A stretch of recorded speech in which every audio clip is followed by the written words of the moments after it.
5 अगस्त 2019 को आर्टिकल 370 खत्म हुआ।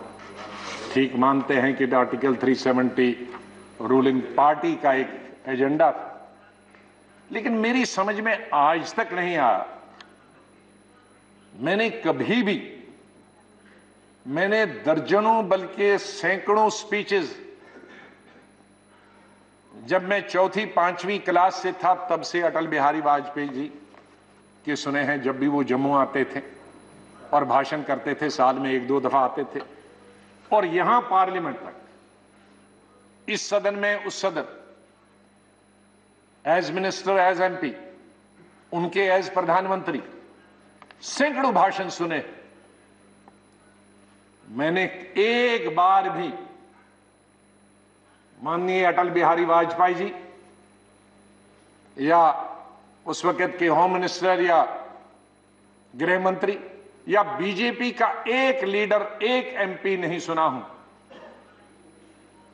5 अगस्त 2019 तक जिसने किसी सभा में या किसी जगह ये डिमांड की हो या किसी मैनिफेस्टो में ये डिमांड की हो कि स्टेट के 2 हिस्से और यूटी बनाई जाए। सर, मैं अंडरस्टैंड कर सकता हूं और उसमें मैं समर्थन करता। ले डिस्ट्रिक्ट, कारगिल डिस्ट्रिक्ट नहीं, ले डिस्ट्रिक्ट, लद्दाख में 2 डिस्ट्रिक्ट हैं, कारगिल और ले, सिर्फ एक ले डिस्ट्रिक्ट यूनियन टेरिटरी मांगती थी। मैं मानता कि अगर गवर्नमेंट ले को यूनियन टेरिटरी देती और स्टेट को नहीं छेड़ती, लेकिन यह मेरी समझ से आज तक बाहर है कि इतनी बड़ी स्टेट जो अकबर बादशाह के जमाने से लेकर आज तक इस कंट्री की सबसे बड़ी स्टेट थी, और शायद दुनिया में दिल्ली के बगैर अगर किसी स्टेट को दुनिया जानती है, वो कश्मीर को जानती।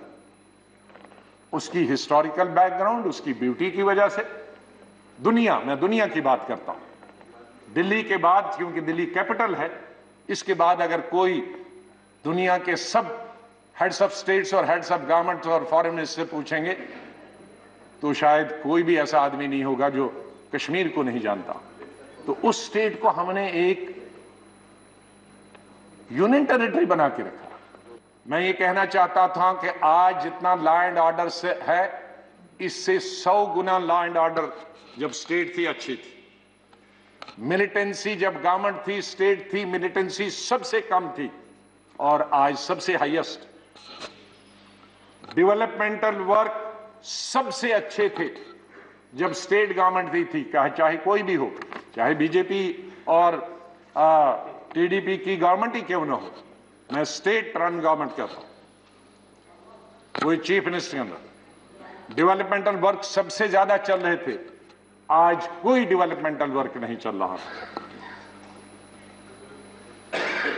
कई जो पैरामीटर्स हैं, एजुकेशन से, हेल्थ से लेकर बाकी जितने पैरामीटर्स, मैं उनको दोबारा नहीं बताना चाहता हूं। मैं पिछले दफा इस सदन में बोल चुका।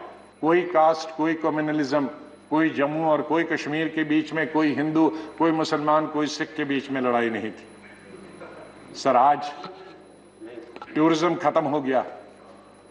ये अभी कुछ टूरिस्ट गुलमर्ग में हमने देखे, लेकिन गुलमर्ग में कुछ टूरिस्ट जो जाएंगे सीधे एयरपोर्ट से उतरकर गुलमर्ग, वो एक 5 स्टार होटल का भला होगा, उससे कश्मीर के टैक्सी वाले का, टांगे वाले का, दुकानदार वाले का, हैंडीक्राफ्ट वाले का फायदा नहीं होगा। सर, एजुकेशन खत्म होगी। पहले 4-5 महीने तो सब स्कूल, कॉलेज, यूनिवर्सिटी 6 महीने बंद रहे, फिर कोविड आया, उसकी वजह से बंद रहे, अभी तक बंद है। सर, उस स्टेट में डेवलपमेंट कैसे हो सकती है जहां 2-2 साल कॉलेज, स्कूल और यूनिवर्सिटीज बंद रहे। सर, अब कुछ अरसे से स्टेट गवर्नमेंट ने शुरू किया है ऑनलाइन, लेकिन ऑनलाइन कहा, 8 महीने तो टेलीफोन ही नहीं था, अब टेलीफोन है तो 2G है। सर, 2G कहां चलता है आज?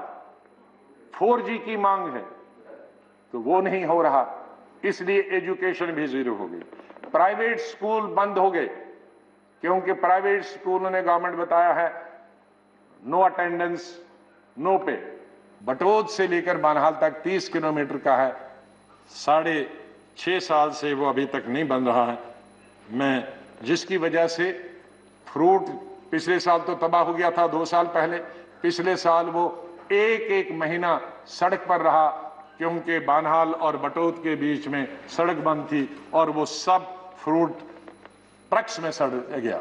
इसलिए मेरा सरकार से, माननीय प्रधानमंत्री जी से निवेदन है कि अगर उस स्टेट को डेवलप होना, और मैं कई बार कह चुका हूं, शायद माननीय प्रधानमंत्री जी जब पहले 2015 में याद होगा कि नॉर्थ ईस्ट और जम्मू कश्मीर हमारे लिए बहुत जरूरी है। हम नॉर्थ ईस्ट और जम्मू कश्मीर में कोई भी ऐसा कदम न लें जिसकी वजह से जम्मू कश्मीर, लद्दाख मिलाकर और नॉर्थ ईस्ट के लोग नाराज हो जाए। तो मेरी आपसे निवेदन करना है कि अगर जम्मू कश्मीर को प्रोग्रेस करना है और अगर बॉर्डर्स पे हमने अपने दुश्मनों से लड़ाई लड़नी है तो हमने अपने लोगों को कॉन्फिडेंस में रहना है और उनको प्यार देना है, प्रेम देना है, मोहब्बत से इकट्ठे रखना है। तो आपसे मेरा निवेदन होगा कि बिल इस सदन में लाएं और स्टेटहुड को आप वापस रेस्टोर करें और स्टेटहुड देकर जम्मू कश्मीर में विधानसभा के इलेक्शन हो जाएं।